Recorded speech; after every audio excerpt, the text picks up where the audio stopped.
warahmatullahi wabarakatuh. Salam Pramuka. Alhamdulillah pada kesempatan hari ini kita dapat berlatih kembali bersama belajar tentang Pramuka di Gudep SMP Negeri 1 Karangmojo. Pada kesempatan hari ini kita belajar di luar, melihat suasana di luar, yaitu di salah satu hutan yang ada di Kabupaten Wonogiri, yaitu di Hutan Pinus. Hutan Pinus ini letaknya ada di Desa Pasean, Kecamatan Eromoko, Kabupaten Wonogiri, Provinsi Jawa Tengah. Nah, pada kesempatan ini kita akan belajar bersama tentang kode kehormatan pramuka. Nah, tentu kita sebagai anggota pramuka, baik anggota dewasa maupun anggota muda, harus tahu apa saja kode kehormatan pramuka.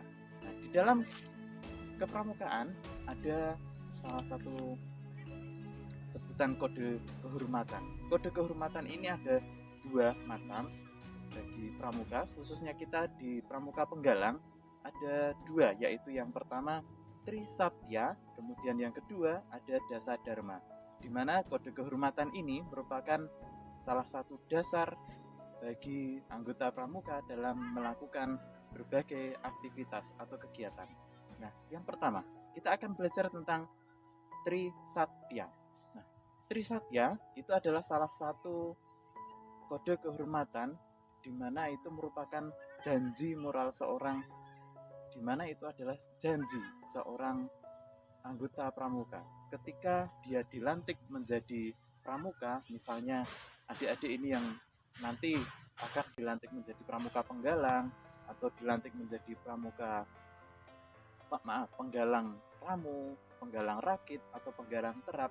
Ketika nanti dilantik memegang bendera merah putih, dilantik oleh pembina mengucapkan Trisatya. Dan seperti yang kita sampaikan kemarin, kita sudah belajar tentang salam, maka anggota yang lain akan memberikan penghormatan ketika kalian yang dilantik nanti mengucapkan Trisatya. Nah, apa saja Trisatya itu? Nah, yang pertama, Trisatya yang pertama adalah menjalankan kewajibanku terhadap Tuhan dan Negara Kesatuan Republik Indonesia dan mengamalkan Pancasila. Nah, ini yang pertama. Sebagai seorang anggota pramuka tentu harus menjalankan kewajibannya terhadap Tuhan. Sebagai orang Islam, maka menjalankan kewajiban bagaimana layaknya orang Islam. Bagi yang Kristen, melakukan sesuai dengan agamanya dalam ibadah. Yang Katolik pun demikian, begitu juga dengan agama yang lain. Kemudian selain menjalankan kewajiban terhadap Tuhan, juga menjalankan kewajiban terhadap kesatuan Negara Kesatuan Republik Indonesia. Misalnya, kita sebagai seorang yang sering menggunakan lalu lintas, maka kita patuhi peraturan lalu lintas. Bagi orang yang sudah berkewajiban membayar pajak, haruslah membayar pajak. Itu contohnya. Kemudian mengamalkan Pancasila. Kita sudah tahu Pancasila, mulai dari sila pertama sampai sila kelima. Itu merupakan dasar bagi negara kita, warga negara Indonesia, untuk melakukan aktivitas dalam kehidupannya. Nah, kemudian yang kedua, menolong sesama hidup dan ikut serta membangun masyarakat. Kita sebagai seorang pramuka haruslah sanggup, haruslah siap kapanpun ketika ada seseorang yang membutuhkan bantuan, maka kita harus segera dengan sigap tanggap, peka menolong mereka tanpa kita mengharapkan imbalan sedikit pun. Kemudian yang ketiga adalah kita menepati dasa dharma. Dasa dharma itu dasa yang artinya 10, kemudian dharma ini adalah moral. Jadi 10 sifat atau moral yang harus kita jadikan landasan sebagai seorang anggota pramuka. Nah, apa saja dasa dharma itu? Pertama, masih hampir sama dengan yang pertama, yaitu takwa kepada Tuhan Yang Maha Esa. Penting ini, kita sebagai seorang anggota pramuka tetap yang pertama harus dikedepankan adalah ketakwaan kita kepada Tuhan Yang Maha Esa. Takwa artinya kita menjalankan perintah dari Tuhan, kemudian menjauhi atau meninggalkan apa yang dilarangnya. Tentu hal ini sesuai dengan ajaran di masing-masing agamanya. Sebagai orang Islam, kita harus melaksanakan ibadah sholat dan kewajiban-kewajiban yang lain. Bagi agama Kristen, Katolik tentu beribadah sebagaimana mestinya. Mungkin kita yang Muslim ke masjid, yang Kristen, Katolik ke gereja. Demikian. Kemudian yang kedua, cinta alam dan kasih sayang sesama manusia. Cinta alam ini adalah wujud yang sangat banyak, dapat diwujudkan dengan berbagai hal. Contohnya adalah dengan memelihara lingkungan alam. Sebagaimana contohnya di lingkungan sini, di hutan pinus yang letaknya ada di Pasean ini sudah ditata dengan sedemikian rupa. Bahkan di sini untuk tempatnya ini sangat strategis. Ada yang digunakan untuk pertunjukan, ada yang digunakan untuk rute sepeda. Ini yang dinamakan di sini namanya adalah Kandang Pitik Bike Park 2. Ini hutan pinus kedua di Desa Pasean. Nah, di sini juga sudah disediakan ada tempat sampah di mana pengunjung yang datang ke sini tentu harus memasukkan sampahnya ke tempat sampah. Bahkan bukan hanya pengunjung, di sini ternyata pengelola di sini, salah satu pengelolanya bahkan dengan teman-temannya ini juga sibuk bagaimana caranya agar lokasi ini tetap terjaga kebersihannya. Tidak hanya itu, di sana juga terdapat tulisan-tulisan, buanglah sampah pada tempatnya. Contohnya, ada tulisan yang lain juga, sayangi aku dulu, baru kekasihmu. Nah, ini contohnya. Jadi maksudnya yang disayangi adalah lingkungan alam ini. Kita sayangi dulu lingkungan alam ini, baru kemudian menyayangi yang lain. Itu wujud kecintaan kita terhadap lingkungan alam. Kenapa kok lingkungan alam harus dicintai? Nah, kita yang menempati lokasi ini, kita yang harus memelihara. Ketika kita sudah memelihara lingkungan ini, menjaga kebersihannya, kita sendiri yang akan merasakan keuntungannya. Kita sendiri yang akan memanfaatkan lokasi ini. Kebersihan terjaga, kita akan datang ke sini dengan nyaman. Maka mari kita senantiasa menjaga lingkungan yang ada di sekitar kita. Kita mencintai alam kita. Nah, kemudian kasih sayang sesama manusia. Kasih sayang sesama manusia ini diartikan secara umum. Nah, dengan kita menolong, mungkin dengan kita memberi dan sebagainya, banyak yang dapat kita lakukan sebagai wujud kasih sayang pada sesama manusia. Nah, kemudian yang ketiga, patriot yang sopan dan kesatria. Pramuka adalah seorang patriot, seorang pejuang. Nah, di mana dia juga harus menunjukkan kesopanannya, bukan menunjukkan kesombongannya, namun kesopanan. Dimanapun berada harus siap menunjukkan kesopanannya. Ketika lewat di depan orang yang lebih tua, ketika dengan sesama akan seperti apa, tetap ditunjukkan kesopanannya. Dan juga kesatria. Kesatria itu salah satu contohnya adalah kita berusaha mengakui kesalahan. Kita punya salah, mengaku bersalah. Atau mungkin kita mengikhlaskan segala sesuatu yang mungkin hilang, seharusnya ada, menjadi milik kita, tapi ternyata kok hilang. Itu wujud juga untuk seorang yang satria. Nah, kemudian yang keempat adalah patuh dan suka bermusyawarah. Seorang pramuka juga harus patuh. Nah, patuh terhadap siapa? Patuh terhadap segala aturan yang ada, baik di dalam agamanya, di dalam negaranya, organisasinya, ataupun di dalam apapun, termasuk datang ke tempat wisata seperti ini. Kita patuhi aturan yang ada. Di sini sudah ada tulisan selalu patuhi protokol kesehatan. Maka kita harus patuhi protokol kesehatan. Tapi ini maaf, saya tidak pakai masker karena ingin menyampaikan beberapa materi ini. Nah, termasuk menjaga kebersihan yang ada di sini.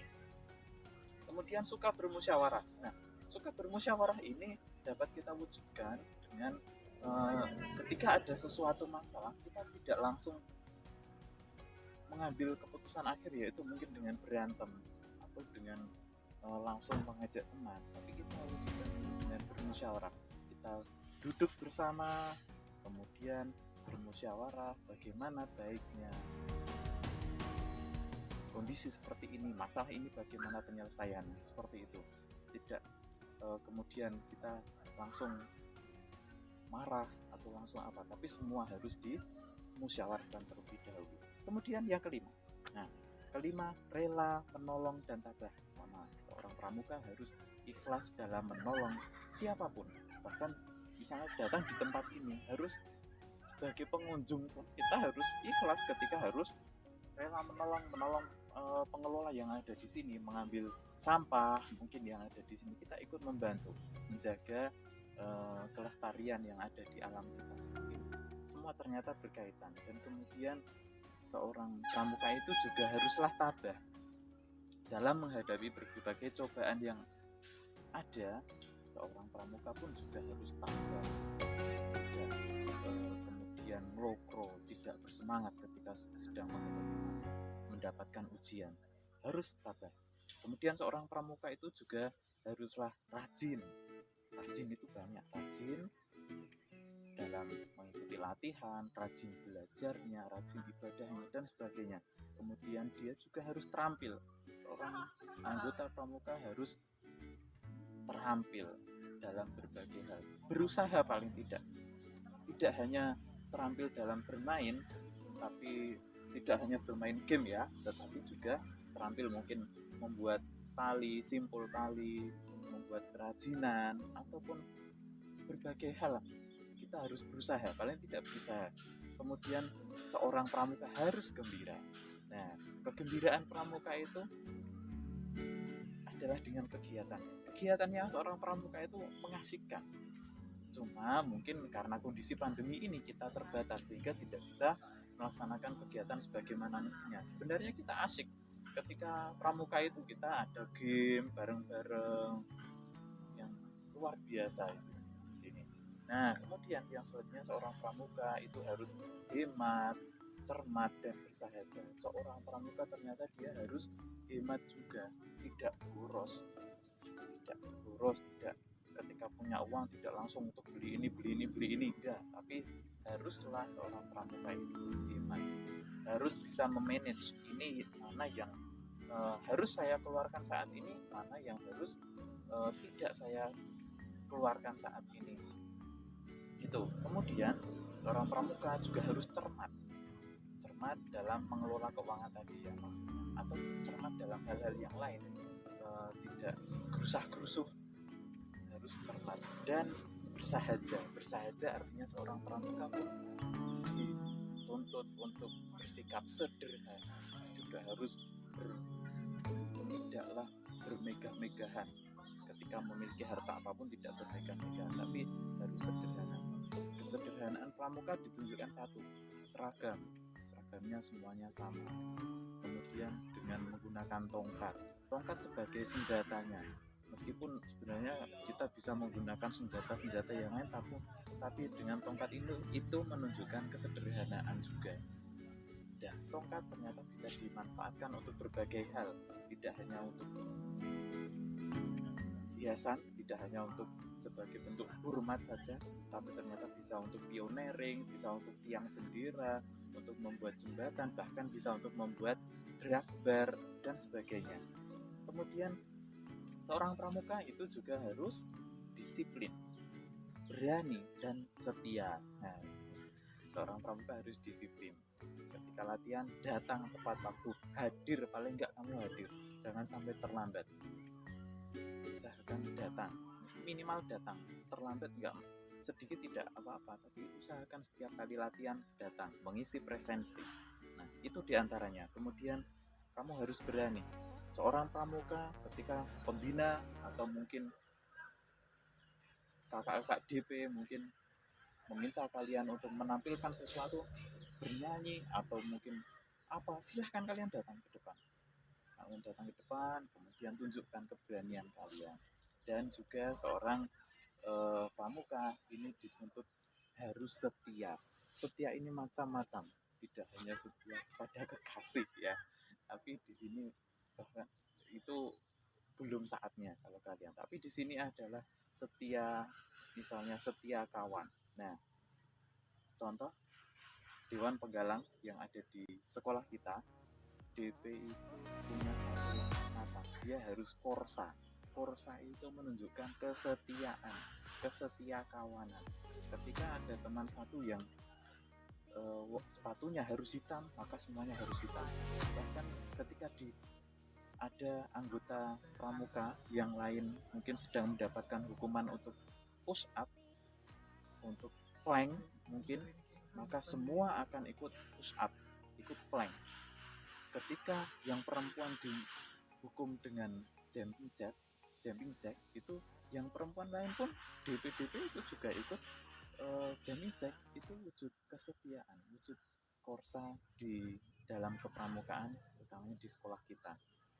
Nah, kemudian yang ke-9, seorang pramuka itu harus bertanggung jawab dan dapat dipercaya. Nah, ini harus dapat dipercaya, tanggung jawab. Ketika salah, ya dia berani mengaku bersalah, dia bertanggung jawab. Ketika dia merusakkan sesuatu fasilitas sekolah misalnya, harus bersedia untuk bertanggung jawab, mengganti mungkin.